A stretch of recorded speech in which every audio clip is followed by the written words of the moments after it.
Yozgi ta'til bolalar uchun faqatgina dam olish emas, balki yangi bilim va ko'nikmalarni egallash, iqtidorini rivojlantirish uchun ham muhim imkoniyatdir.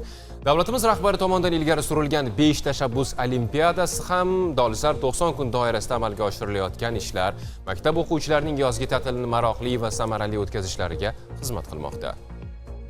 Bu borada Andijon viloyati Buloqboshi tumanidagi ta'lim muassasalarida ham turli ijodiy va sport to'garaklari o'quvchilarda faol ishtirok etmoqda. Bu jarayonlarda musiqa, fan hamda sport yo'nalishlarida yangi iqtidor va iste'dod egalari kashf etilmoqda.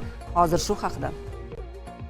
Buloqboshi tumanidagi 17-umumta'lim maktabining 10-sinf o'quvchisi O'g'loy Abdullayeva sportning boks turi bilan 4 yildan buyon muntazam shug'ullanib keladi. Bugungi kunda u O'zbekiston terma jamoasi a'zosi sifatida mamlakatimiz sharafini xalqaro musobaqalarda munosib himoya qilish uchun astoydil tayyorgarlik ko'rmoqda. Men boks bo'yicha milliy terma jamoa a'zosiman. 15 yoshgacha bo'lganlar orasida va O'zbekiston Respublikasida o'tgan yil 2005-yil 64 kg vazn toifasida faxrli ikkinchi o'rinni egalladim. Men dolzarb 90 kunlikda qo'shimcha sifatida texnologiya to'garaklarida qatnashmoqchiman va albatta tennisga qiziqaman. Stol tennisi bo'yicha musobaqalarga bormoqchiman. Shu dolzarb 90 kunlik ichida Maktabda texnologiya fani o'qituvchisi tomonidan tashkil etilgan amaliy to'garaklar ham o'quvchilar bilan gavjum. Bu yerda o'quvchilar hunarmandchilik va tikuvchilik sirlarini o'rganmoqdalar. Xotin-qizlarni ish bilan ta'minlash yo'nalishi bo'yicha maktabda tikuvchilik to'garagini tashkil etganman.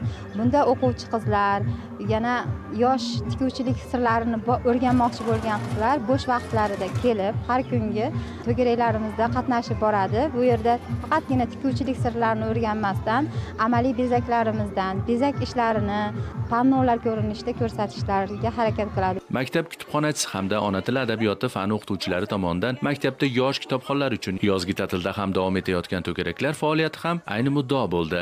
Hozirgi kunda men tuman bo'yicha o'tkazilgan yosh kitobxon ko'rik-tanlovida faxrli ikkinchi o'rinni oldim. Bu o'rinlarni olishimga bo'lsa, maktabimizda ona tili adabiyot ustozi va maktabimizni kutubxona mudirasi katta yordam bermoqda.